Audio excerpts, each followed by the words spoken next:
Olá, meus queridos. Vamos então à nossa videoaula sobre titulação potenciométrica. Lembrando, que nosso enfoque não é um enfoque típico de química analítica, o objetivo da gente estar vendo isso aqui é justamente mostrar mais uma aplicação dos fundamentos da eletroquímica.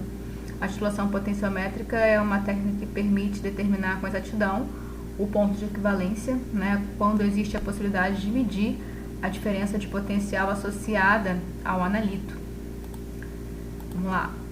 Quais são as características dessa titulação? Ela permite obter o ponto de equivalência da reação entre titulante e titulado com exatidão. Dispensa o uso de indicadores colorimétricos e exige a utilização de métodos gráficos ou matemáticos. Comumente se utiliza o método da primeira derivada. Utilizam-se dois eletrodos, um de trabalho e outro de referência, conectados a um voltímetro para a medida da potencial do meio em função do volume de titulante adicionado. Então, deixa eu voltar aqui. O objetivo é através da reação do titulante com o titulado, por isso a titulação. O objetivo é através dessa reação monitorar as modificações ocorridas no meio, uma vez que passando pelo ponto de equivalência, certamente teremos um outro comportamento. No caso aqui, a propriedade está sendo medida é a diferença de potencial entre dois eletrodos imersos no analito. Então, olhem aqui, por exemplo, o potencial do meio em função do volume de titulante adicionado. Vejam aqui uma variação discreta e a partir de um certo ponto, um outro conjunto de variações discretas. Porém, essa passagem de uma zona para outra define uma modificação brusca no meio correspondente a uma mudança de composição.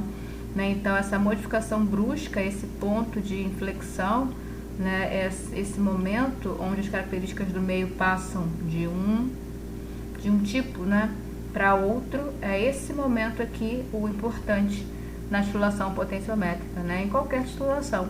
E na potenciométrica a gente mede, a gente avalia, a gente acompanha uma medida relativa à eletroquímica, o potencial do meio. Então, utiliza os dois eletrodos conectados a um voltímetro a medida do potencial do meio em função do volume de titulante adicionado. A diferença de potencial medida como qualquer diferença de potencial, o maior valor menos o menor valor, cátodo menos anodo. E aí, fazendo a ligação do eletrodo de referência no cátodo, no polo positivo, do eletrodo de trabalho no polo negativo, eu tenho que a diferença de potencial medida é a referência menos o eletrodo de trabalho, e o eletrodo de trabalho reflete então o potencial do meio. Se eu isolar o potencial do meio, eu tenho que o potencial do meio é o valor do potencial do eletrodo de referência menos o valor medido. O eletrodo de referência, como o próprio nome diz, tem um potencial constante. E conforme a solução titulante é adicionada, nota-se um novo valor no mostrador do voltímetro. Então, a cada mudança no valor medido, isso está associado a uma mudança no potencial do meio. Então, por isso é possível fazer aquela curvinha de titulação, indicando o potencial do meio em função do volume de titulante adicionado. Quando o eletrodo de referência é conectado ao terminal positivo e o de trabalho ao terminal negativo do voltímetro, geralmente o visor do aparelho mostra um valor positivo e esse valor é o admitido como sendo correto para a utilização do equipamento. Como eu venho falando várias vezes, o ideal ao se trabalhar com voltímetros é fazer a conexão de forma tal que no mostrador nós tenhamos um valor positivo. Então, geralmente, ao conectar a referência no positivo e o trabalho no negativo, o visor mostra um valor positivo. Mas em qualquer situação, pode ser, em outra situação pode ser diferente. O importante é promover a conexão de forma a ter um valor positivo no mostrador. Esse é o padrão para a utilização de voltímetros. Através do gráfico, o potencial do meio versus volume de titulante adicionado, ou seja, através da curva de titulação, mediante a aplicação do método da primeira derivada, determina-se o ponto de equivalência. Na verdade, o que nos importa é o volume de equivalência da titulação. Então, tá aí, né, mais uma vez aquela imagem, mais uma vez a imagem da curva de titulação, né, esse ponto de inflexão, né, que mostra, né, uma diferença entre a propriedade medida para o meio, né, então até esse ponto eu tenho um conjunto de valores relativo à propriedade, passado um determinado ponto eu tenho um outro conjunto relativo à mesma propriedade, mas se o conjunto muda, digamos assim, é porque a constituição do meio mudou, né, essa mudança de comportamento aqui refere-se a um ponto de inflexão, né, e se eu faço, né, a derivada em cada ponto, né, expressa como a variação do valor y, né, a variação do potencial sobre a variação do volume, né, a gente sabe que a derivada, né, de maneira aproximada é isso, né, delta y sobre delta x, né, a partir de cada ponto eu tenho como fazer delta y sobre delta x, né, e se eu ploto isso em função do volume adicionado, eu tenho aqui esse ponto mais alto, a primeira derivada mais alta, né, ou seja, o ponto de maior inclinação, né, se eu venho acompanhando aqui a inclinação em cada ponto, nesse ponto a inclinação é a maior de todas, né, em comparação aos outros. Então, o ponto de maior inclinação se refere a esse ponto de inflexão, né, e aí, claro que eu estou tomando a derivada aqui de modo aproximado, né, mas como eu coloquei no slide, não li, mas estava escrito, né, esse é um método de exatidão intermediária, né, e a partir da determinação desse ponto de maior inclinação, de maior valor de primeira derivada, nós temos então volume de equivalência, nesse caso aqui em 100, né? Em 100 ml eu tenho a maior inclinação, ou seja, 100 ml se refere ao ponto de equivalência dessa titulação. Vamos agora, né, avaliar, né, fazer um estudo do que seria o resultado teórico, né, a determinação dessas curvas de maneira teórica. Lembrando que só é possível fazer essa determinação de maneira teórica se eu sei a concentração do analito, né, e tenho o volume de amostra. Aqui e na química analítica, qualquer determinação de curva de titulação, por meio de Excel, por meio de conta, por meio, né, de equações em papel, isso tudo implica conhecer a concentração inicial, o que na vida real não é a realidade. Na vida real a gente não tem como prever a curva, né? A gente não tem como prever o volume de equivalência, a não ser que a gente esteja titulando uma solução, né, que foi preparada de maneira grosseira e a gente queira refinar, obter o fator de correção, mas numa determinação, numa análise, né, de amostra pega, né, no mundo real, a gente não sabe a concentração, né, então não tem como fazer estimativa nenhuma de volume, de equivalência não, né, a determinação dessas curvas por meio de Excel, essas curvas feitas no papel, essas curvas teóricas, elas implicam conhecer, né, a composição do analito, que não é uma realidade no mundo real.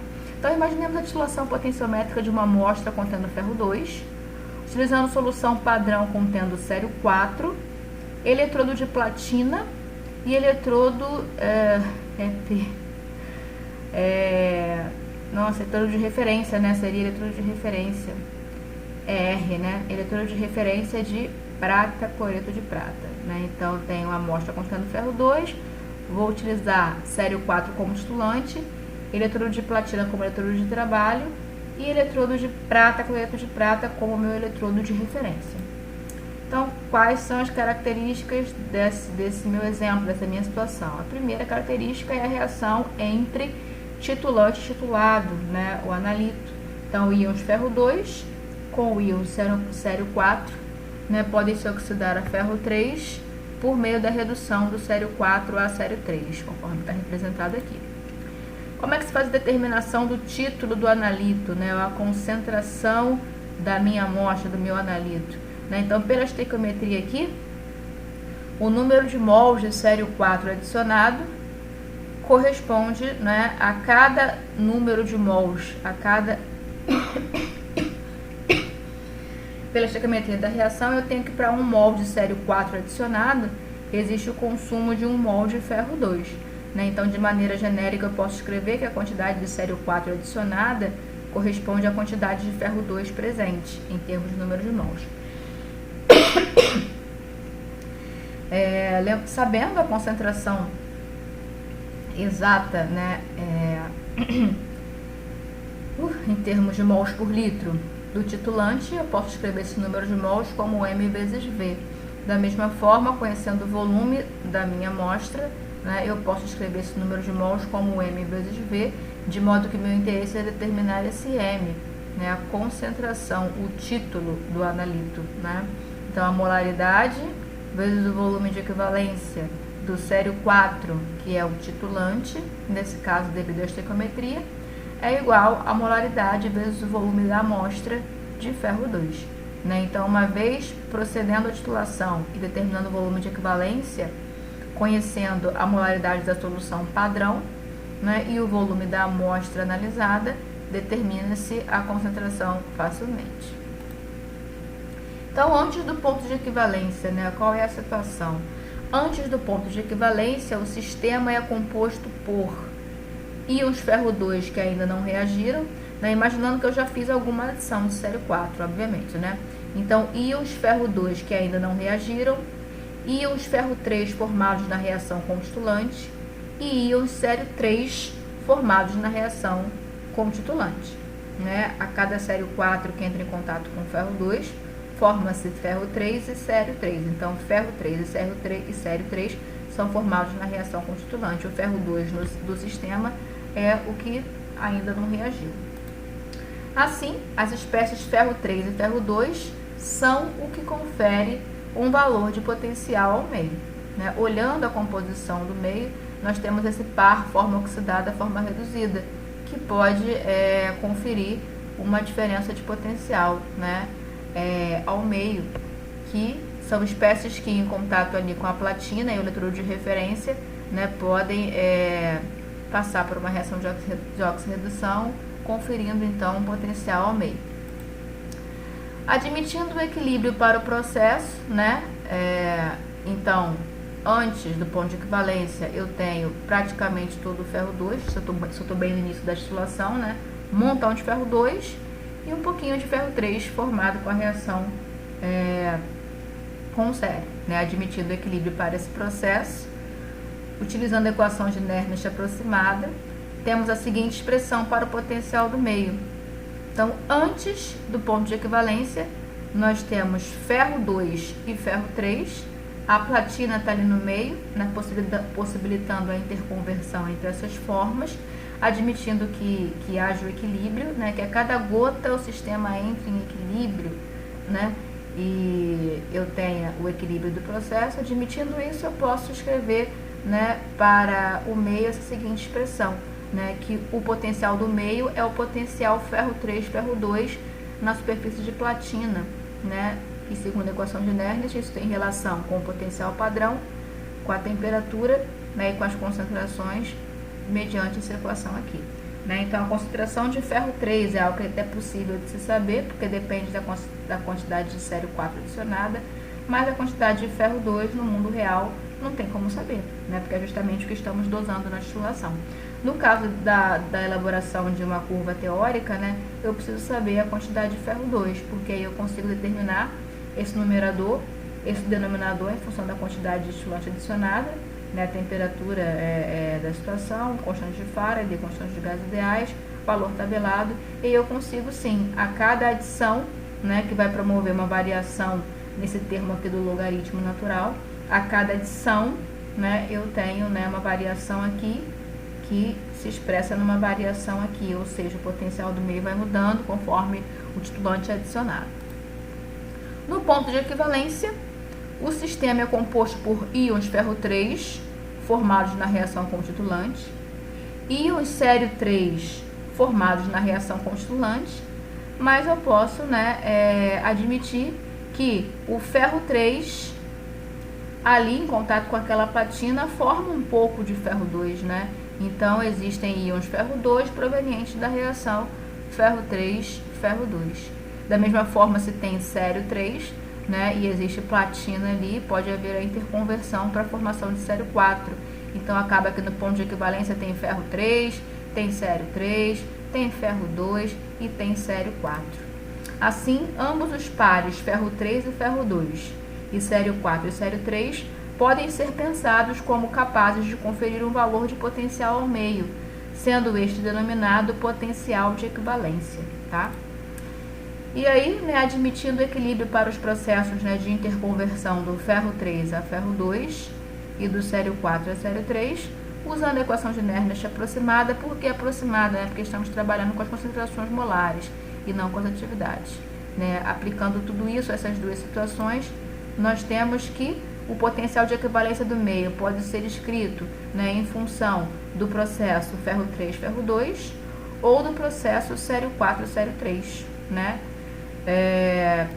Porém, né, além disso, né, admitindo que o equilíbrio também, né, foi estabelecido para a reação, as quantidades de ferro 2 e sério 4 guardam relação entre si por meio da estequiometria da reação. Né? Por que eu estou falando isso? Na verdade, eu até já adiantei aqui, né? Depois eu posso até melhorar isso, né? Porque na equivalência, eu estou representando aqui para vocês as quantidades em equilíbrio. Né? Notem que eu usei equivalência e EQ, né? Para a gente não confundir. Esse é o potencial na equivalência.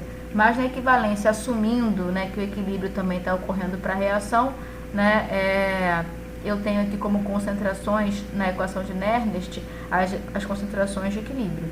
Né? Então, admitindo o equilíbrio também para a reação entre titulante e titulado, as quantidades de ferro 2 e sério 4, né, que são as quantidades que a gente a princípio imagina que não vão estar lá, que não vão estar lá, né, tendo em vista que todo o ferro 2 foi consumido por sério 4, né, se o processo é irreversível, né, a gente imaginaria que isso não estaria presente lá, mas assumindo, né, o equilíbrio da reação, assumindo o equilíbrio nas superfícies de platina, né, a gente tem que considerar que existe ferro 2 e sério 4. Né, mas olhando para a estequiometria da reação, né, a princípio o ferro 2 com sério 4 forma ferro 3 e sério 3. Mas se existe o equilíbrio entre ferro 3 e ferro 2 e sério 3 e sério 4, né, essas quantidades não são quaisquer, levando em consideração que esse equilíbrio esteja estabelecido. Né? Nesse caso aqui é 1 para 1, então se tem ferro mais 2 no equilíbrio, né, uma determinada quantidade, vai ter a mesma quantidade de sério 4. Né? Então, ó, a quantidade de ferro 2 em equilíbrio é igual à quantidade de sério 4 em equilíbrio. Somando os potenciais de equivalência utilizando a relação entre as concentrações de ferro 2 e sério 4 em equilíbrio, após algumas modificações algébricas, chegamos à expressão para o potencial de equivalência do meio. Né? Então, essa parte aqui vocês vão dar pause e vocês vão fazer. Né? Então, aqui está todo o bizu de como se chega nessa daqui. Né? Então, ó, se eu pego essa equação e somo com essa, eu tenho duas vezes, né? Isso com isso, duas vezes potencial de equivalência. Isso com isso, eu somo. E esses termos aqui também. Né? Se eu substituo as relações entre ferro 2 e sério 4, né, e trabalho aqui nas propriedades dos logaritmos, a gente vai chegar, né, nessa equação aqui. Tá? Esse é trabalho para vocês. Após o ponto de equivalência, né, nós temos ferro 3 formado na reação com titulante, sério 3 formado na reação com titulante e sério 4 em excesso. Né? Então, antes do ponto de equivalência, tem ferro 2 não reagido. Após o ponto de equivalência, tem sério 4 em excesso. No ponto de equivalência, assume-se o equilíbrio nas superfícies da platina e para a reação em si. Assim, as espécies sério 4 e sério 3, após o ponto de equivalência, são o que confere um valor de potencial ao meio, né? Admitindo, então, o equilíbrio entre essas formas na superfície da platina, aplicando a equação de Nernst aproximada, nós temos que, após o PEC, o potencial do meio é o potencial sério 4 e sério 3. Né? Então, olha, a concentração do sério 3 muda, não é porque o volume muda, mas o número de mols sério 3 não muda. Não tem mais ferro 2, né, para poder reagir com sério 4 e formar sério 3. Né? Então, após o PEC, a quantidade de sério 3 se mantém, né? Porém, a concentração muda porque o volume está mudando. E a quantidade de sério 4 vai aumentando, né? Porque vai sendo feita a adição e não tem ferro 2 para reagir com ele. Ou seja, esses valores mudam de modo que o potencial do meio muda. E aí lá no mostrador, né, aparece um valor, né, mudando a cada adição de titulante. Porém, em termos práticos, uma vez definido o titulante e os eletrodos a serem utilizados, faz-se o gráfico do valor medido versus volume de titulante.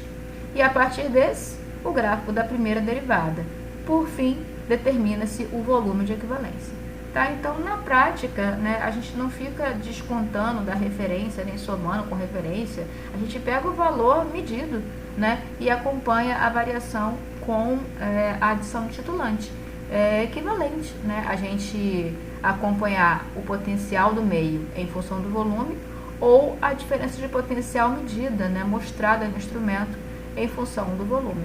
Né? Na prática, o que você faz é pegar o valor medido e colocar versus o volume titulante, né? Fazer o gráfico da primeira derivada e determinar o volume de equivalência. E ponto final, tá? Não fale mais sobre como o homem bom deve ser, mas seja um homem bom, né? Para mim e para vocês. Meditação do grande imperador Marco Aurélio. Então, meus queridos, boa noite, bom dia ou boa tarde, não sei quando vocês vão ver, né? Que Deus abençoe vocês, estamos juntos, espero que tenham entendido. Né, o principal desse tópico, né, é mostrar uma aplicação da eletroquímica. Né? Geralmente se fala muito de titulação potenciométrica em relação à determinação, né, de pH. Né? Eu mandei um vídeo anterior para vocês, né, explicando o que acontece no eletrodo de vidro de pH. Né? Por que ele tem a ver com eletroquímica. Então, quem não viu, veja lá, né, o eletrodo de pH. O valor que é mostrado ali, ele está associado a um valor de diferença de potencial medida, né? Então, é uma titulação potenciométrica também. Na prática, saber o titulante, saber os eletrodos, medir o potencial, fazer a curva e partir para o abraço. Né? Mas aqui a gente viu alguns detalhes, né, de como fazer, né, uma previsão teórica, caso tenhamos alguma estimativa da concentração do analito, né? E até mesmo também mostrar, né, porquê, né, uma forma de aproximar e entender o porquê desse comportamento da curva, né, porque é um comportamento aqui que de repente passa para outro, né, então a gente só pode entender esses resultados experimentais, a gente consegue entender esses resultados experimentais, né, fazendo a aplicação da equação de Nernst, mas sabemos a limitação disso aqui, né, a equação de Nernst está relacionada a um eletrodo em equilíbrio, né, onde só a forma oxidada e reduzida estão presentes. Nesse caso, né, como na aula foi levantado, né, nós temos aqui, por exemplo, antes do PEC, ferro 2 não reagido, ferro 3 formado, e nós temos sério 3. Né, então, nós temos um outro íon aqui, né, e isso certamente influencia no valor do potencial ferro 3, ferro 2. Né, porém, vai influenciar, né, de maneira cumulativa, né, todos os pontos vão ter esse erro. E aí não vai importar muito, o que importa pra gente é o desenho, né? Mesmo que na prática eu não faça esses cálculos, né? Se eu fizer uma estimativa teórica, o que importa é esse contorno, né? Se todos os pontos estão com o mesmo erro, não tem problema, né? Eu quero esse contorno para poder determinar o ponto de inflexão que corresponde ao volume de equivalência. Tá? Então, é isso, espero que tenham entendido. Fiquem com Deus e até mais. Tchau, tchau. Deixa eu terminar lá, né? Deixa eu terminar no término, né? Terminar no término. Tá. Aqui. Terminar no término. Tchau, tchau. Fiquem com Deus. Até mais.